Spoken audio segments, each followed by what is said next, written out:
Je croyais que mon frère allait épouser une femme jusqu'à ce qu'il me regarde et dise « C'est toi ». Dans cet instant, le monde parisien autour de nous s'effaça, laissant place à un tourbillon de sentiments refoulés, de secrets enfouis et de peurs viscérales qui menaçaient de tout détruire. Cette révélation, comme un coup de tonnerre dans un ciel d'été, m'entraîna dans une spirale d'amour interdit, de trahison familiale et de luttes intérieures qui testeraient les limites de notre humanité. Je m'appelle Clément. Et depuis toujours, Théo a été plus qu'un frère pour moi. Nous avons grandi ensemble dans les rues animées de Paris, dans un appartement modeste du quartier du Marais, où les lumières des cafés scintillaient comme des promesses d'aventure. Notre mère, une femme forte et indépendante qui travaillait comme professeure de littérature à la Sorbonne, nous avait élevés seuls après la mort prématurée de notre père. Théo, de 2 ans mon aîné, était mon protecteur, mon confident. Celui qui me défendait contre les moqueries des gamins de l'école quand je préférais dessiner des paysages plutôt que de jouer au football.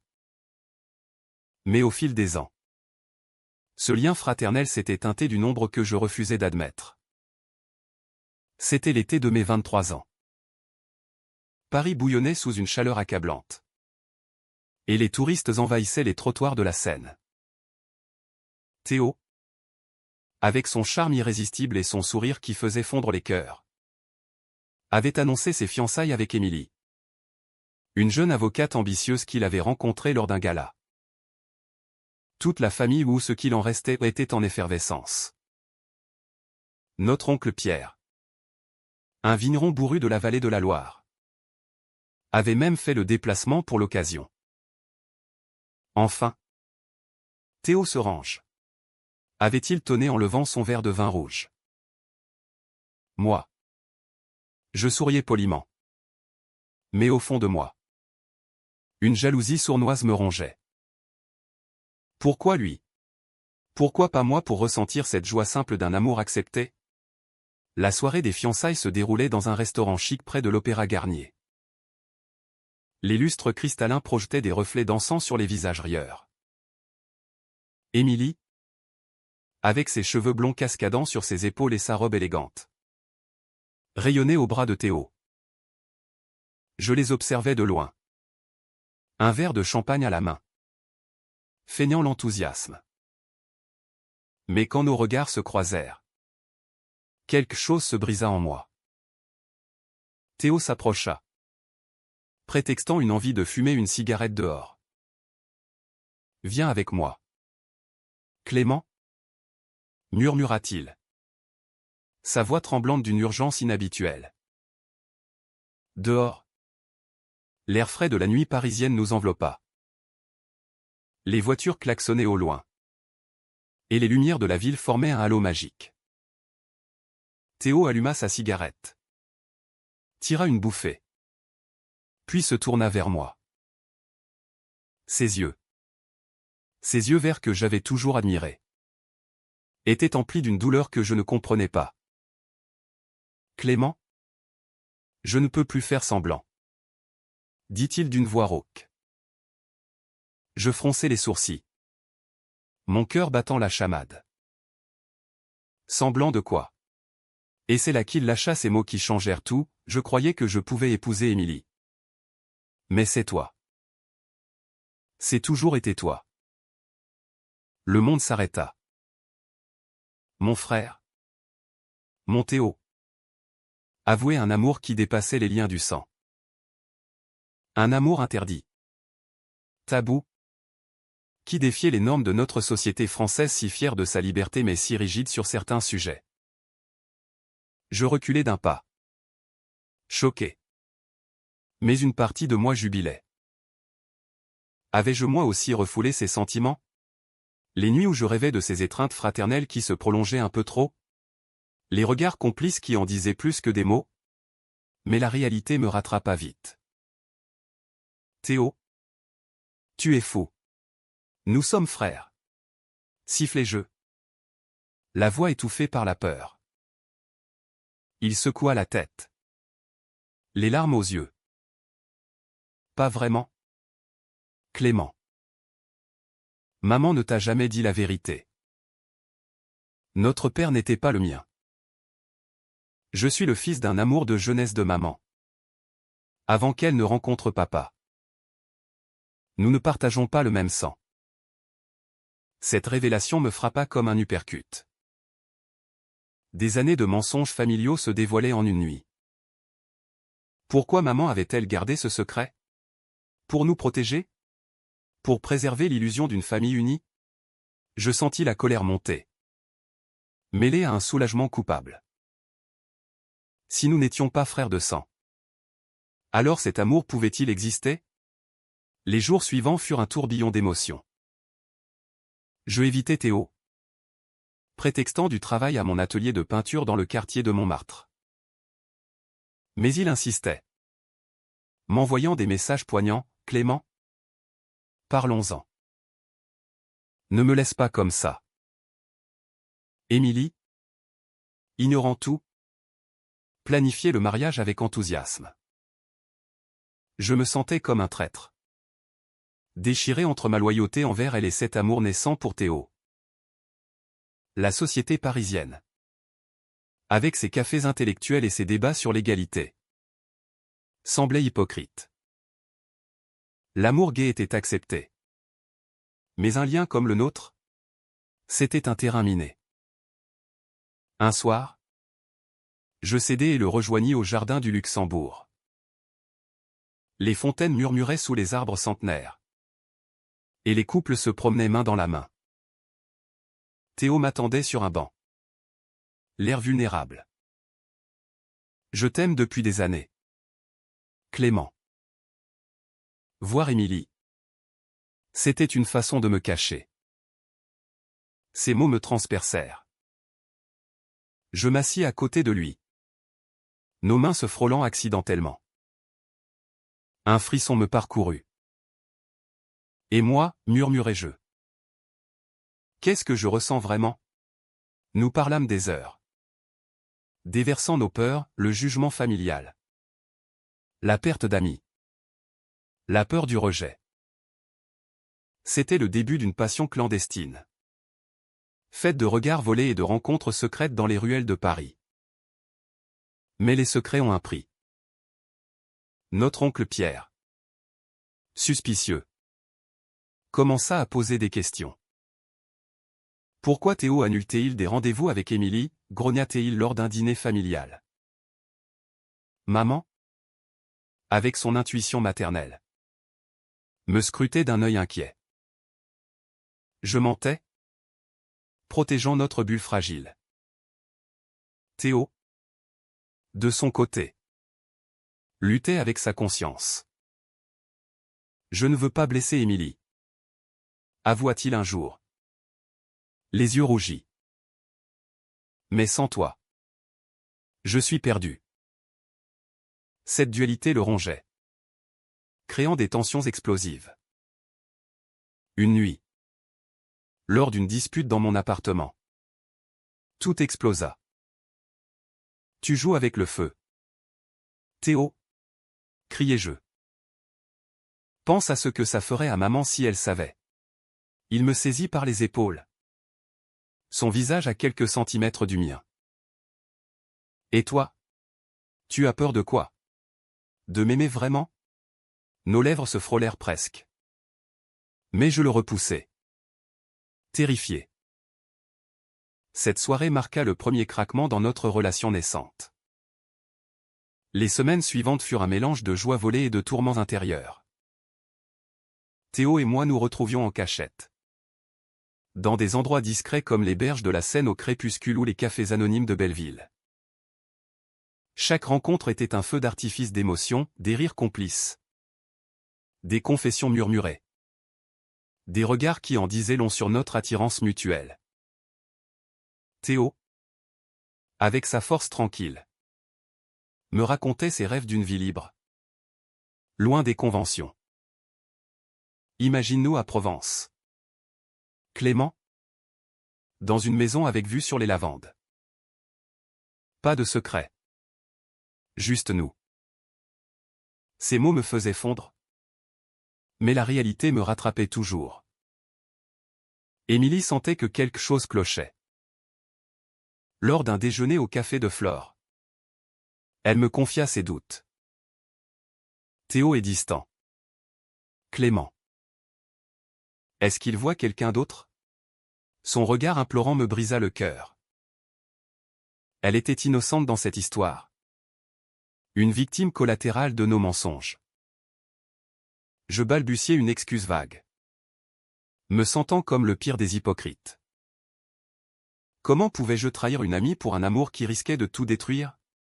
Cette culpabilité me rongeait, créant des nuits d'insomnie où je questionnais mes choix. Maman, de son côté, pressentait le chaos. Un soir, elle m'invita à dîner chez elle, dans notre vieux appartement.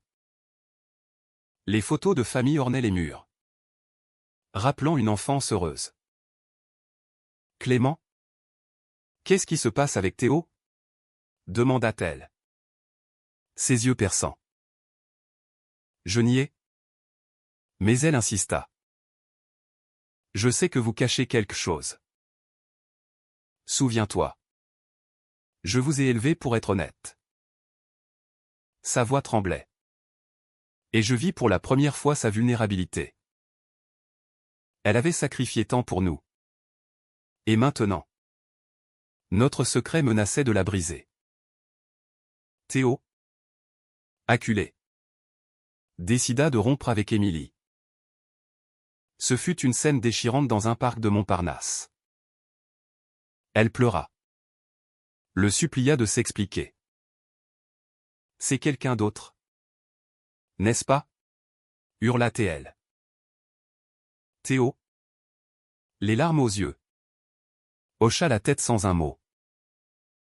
Elle partit en furie, nous laissant seuls avec notre victoire amère.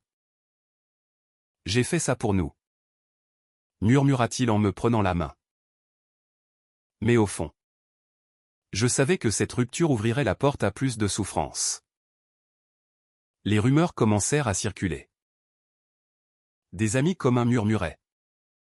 Et notre oncle Pierre, avec son tempérament explosif, confronta Théo lors d'une visite surprise. Tu as brisé le cœur d'Émilie, pourquoi? Une passade, tonna-t-il. Théo, défendant notre amour, lâcha une partie de la vérité, ce n'est pas une passade. C'est Clément. Pierre blêmit, puis explosa en injures. Vous êtes fou.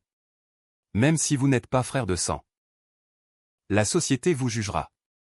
Pensez à votre mère. Il partit en claquant la porte, promettant de tout révéler. Cette confrontation marqua le début d'un conflit familial profond. Maman apprit la nouvelle par Pierre. Et ce fut un cataclysme. Elle nous convoqua tous les deux, les yeux rougis par les larmes. Comment avez-vous pu, sanglota-t-elle. J'ai gardé le secret de la naissance de Théo pour vous protéger. Pas pour que vous détruisiez tout. Théo et moi nous défendîmes, expliquant notre amour sincère. Mais elle était dévastée, oscillant entre colère et tristesse. L'amour n'excuse pas tout, dit-elle. Vous risquez le rejet, la solitude. Je me sentis coupable comme jamais. Était-ce égoïste de poursuivre cet amour? Théo, lui, était déterminé. Nous affronterons le monde ensemble, affirma-t-il. Mais les doutes s'insinuaient. Un soir, lors d'une promenade nocturne sur les Champs-Élysées, je confessai mes peurs. Et si on se trompe? Si c'est juste une illusion? Théo me serra contre lui, murmurant, non. Clément. C'est réel. Ce moment de tendresse nous unit plus que jamais. Mais les ombres planaient. Puis vint la trahison inattendue. Émilie, blessée, contacta un journaliste ami pour révéler l'histoire. Les tabloïds parisiens s'emparèrent de l'affaire, scandale familial, deux frères s'aiment en secret. Même si nous n'étions pas de sang. Le titre sensationnaliste fit des ravages. Les amis s'éloignèrent. Les collègues me regardaient de travers à l'atelier. Théo perdit son emploi dans une agence de publicité. Accusé de comportement immoral. La pression devint insoutenable. Lors d'une dispute violente dans mon appartement. Théo craqua. Peut-être que Pierre a raison. Peut-être qu'on devrait arrêter. Ces mots me transpercèrent comme un poignard. Tu me trahis? Après tout ça, hurlai-je. Il partit en larmes. Me laissant seul avec mon désespoir. Était-ce la fin? Mon cœur se brisait. Mais une partie de moi se demandait si c'était pour le mieux. Les jours suivants furent un vide abyssal. Paris. Autrefois magique. Semblait grise et hostile. Je peignais frénétiquement. Déversant mes émotions sur la toile, des tourbillons de couleurs sombres. Symbolisant notre amour tourmenté. Maman tenta de me réconforter. Mais ces mots sonnaient creux. L'amour vrai résiste? Clément. Mais parfois, il faut lâcher prise. Théo réapparut une semaine plus tard. L'air hagard. Je ne peux pas vivre sans toi. Avoua-t-il. Nous nous réconciliâmes dans un câlin chargé d'émotions. Promettant de lutter. Mais le mal était fait. Émilie, regrettant son acte, s'excusa. Mais la confiance était ébranlée. Le scandale nous força à nous cacher davantage. Nous quittâmes Paris pour un temps. Nous réfugions dans la maison de famille en Normandie. Près des falaises d'Étretat. Les vagues furieuses de la Manche reflétaient notre tumulte intérieur. Là, loin des regards indiscrets, nous explorâmes la profondeur de notre lien.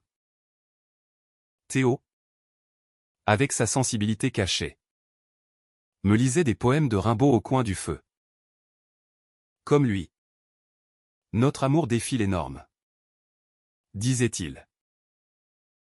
Ces moments étaient des oasis de paix dans un désert de chaos. Mais les conflits ressurgissaient. Notre oncle Pierre refusa de nous parler. Déclarant que nous avions sali le nom de la famille. Maman, déchirée, oscillait entre soutien et reproche. Je vous aime tous les deux. Mais ça me tue. Confia-t-elle lors d'une visite. Ces mots pesaient lourd. Accentuant ma culpabilité. Étais-je responsable de sa souffrance? Théo, lui, luttait contre la dépression. Hanté par la perte de son travail et de sa réputation. Un jour, une lettre anonyme arriva, des menaces de révéler plus de détails si nous ne nous séparions pas. Était-ce Émilie? Un ennemi inconnu? La paranoïa s'installa. On ne peut pas continuer comme ça.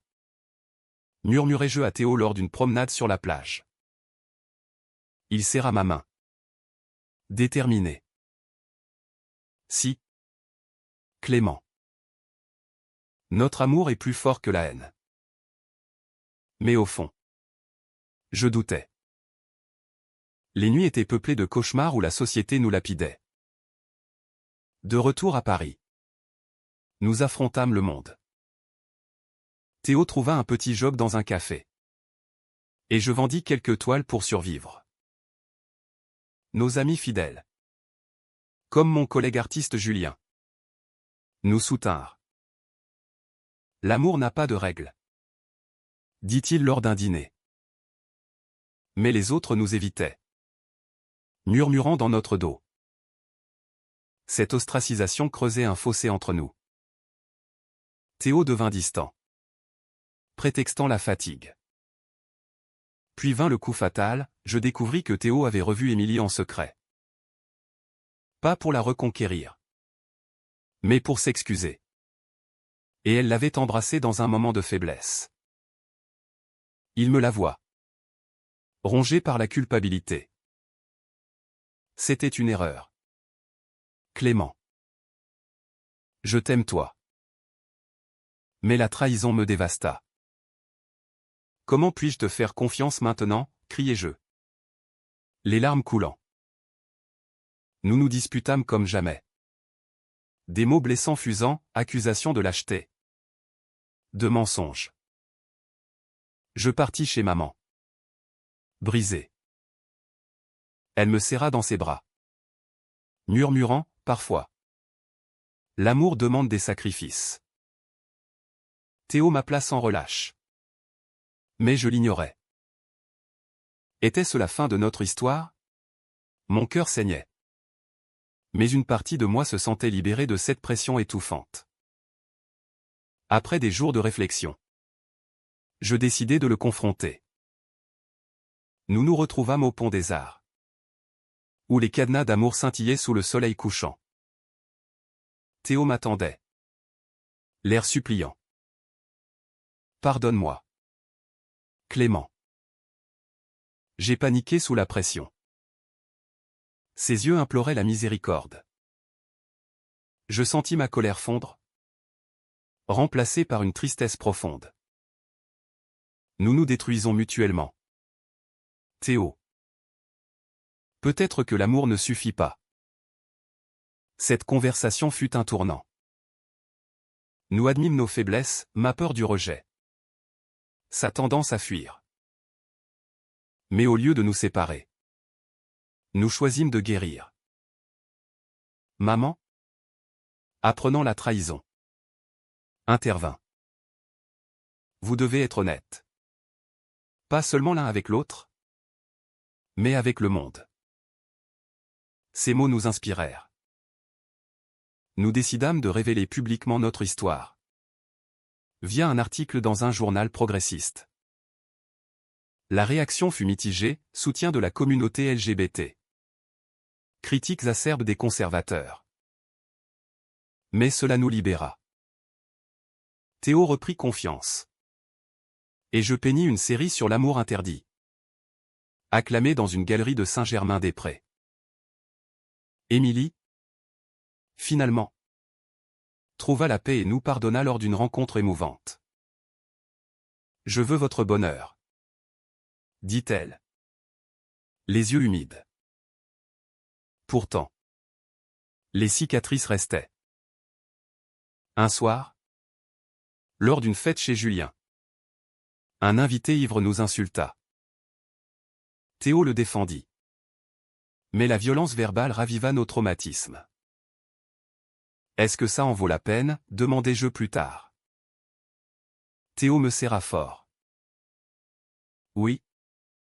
Parce que sans toi, je ne suis rien. Notre relation évolua vers une maturité nouvelle. Nous voyageâmes en Provence. Comme Théo l'avait rêvé. Logeant dans une auberge rustique entourée de champs de lavande. Là, sous les étoiles, nous parlâmes d'avenir, adoption, mariage. Une vie normale malgré les obstacles. Mais la réalité française, avec ses lois progressistes mais ses mentalités parfois rigides, nous rappelait les défis. Le climax survint lors d'une réunion familiale tendue. Notre oncle Pierre, après des mois de silence, accepta de nous voir à la maison de Normandie. L'atmosphère était électrique. Les vagues battant les falaises comme un cœur enragé. Maman servit du thé, tentant de détendre l'ambiance. Pierre, les bras croisés, nous fixa. Expliquez-vous. Grogna-t-il. Théo prit la parole. La voix ferme. Oncle, notre amour est réel. Nous ne l'avons pas choisi. Mais nous le vivons. Pierre explosa, c'est une abomination. Même sans lien de sang. Vous avez été élevés comme frères. Ces mots étaient des coups de poignard. Je défendis notre cause. Les larmes aux yeux. L'amour transcende les étiquettes. Pourquoi nous haïssez-vous? Maman intervint.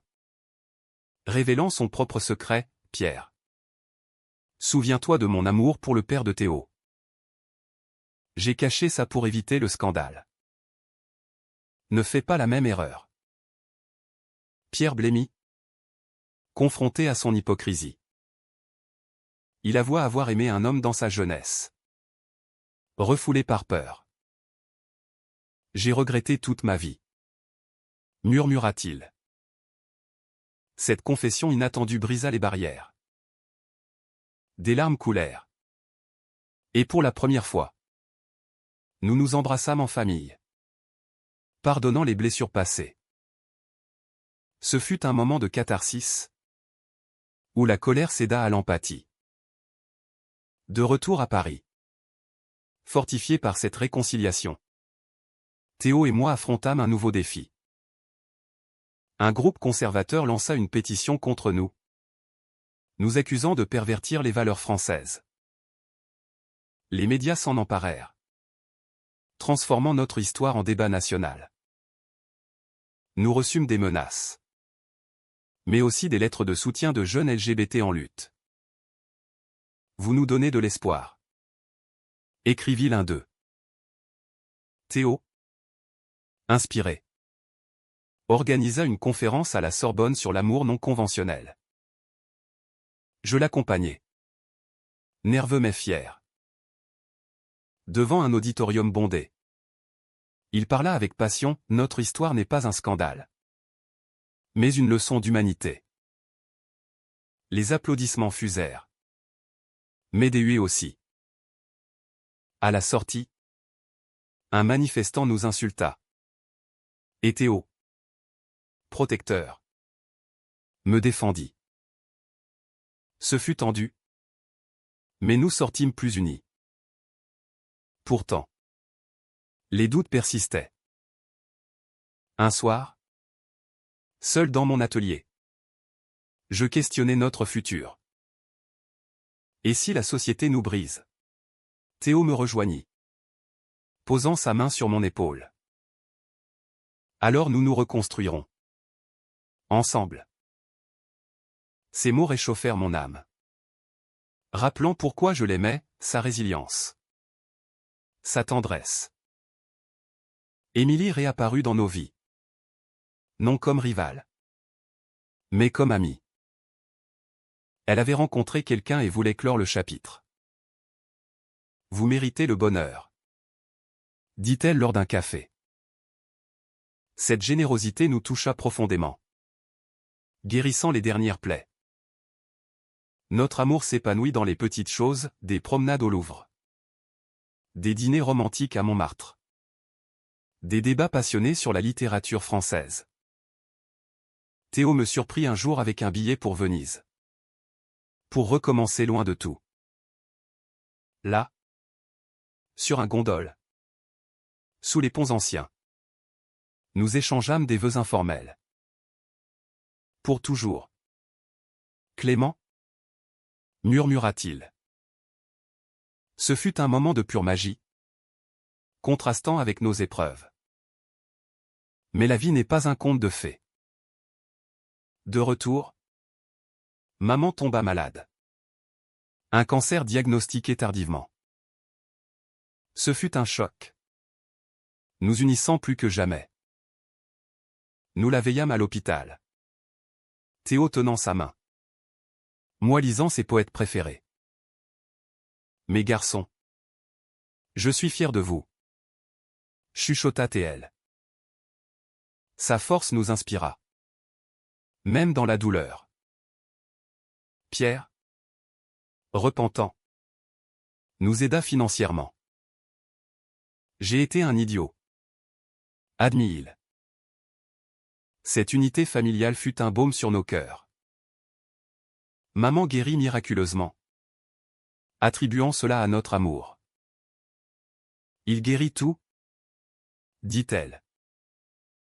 Avec le temps, la société évolua.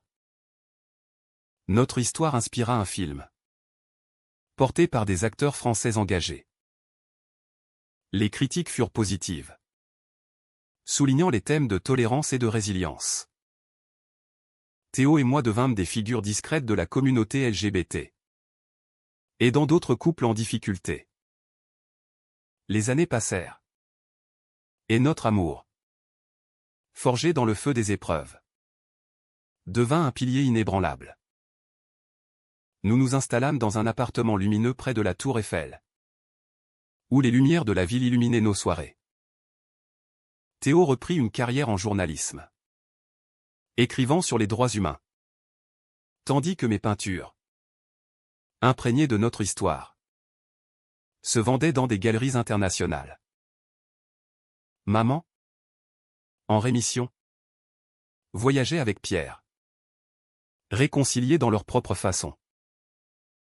Pourtant, les cicatrices restaient, rappelant les conflits passés.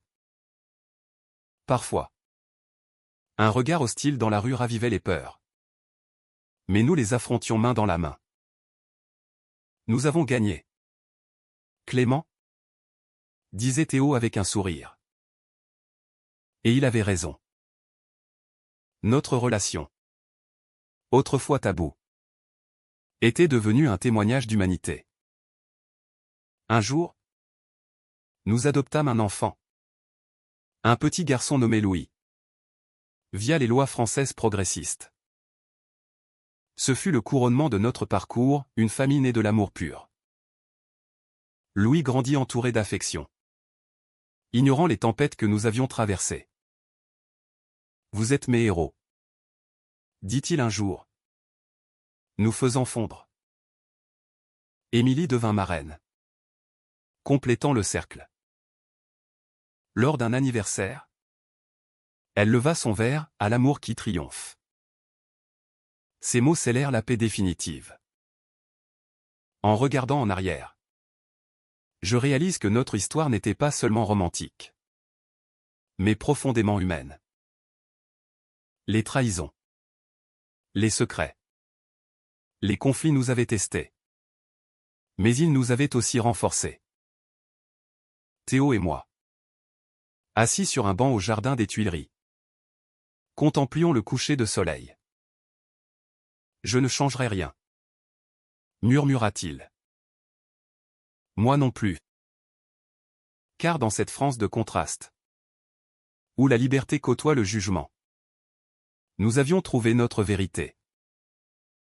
Ainsi se termine notre odyssée, non dans la tragédie, mais dans une victoire douce amère, où l'amour, malgré tout, l'emporte.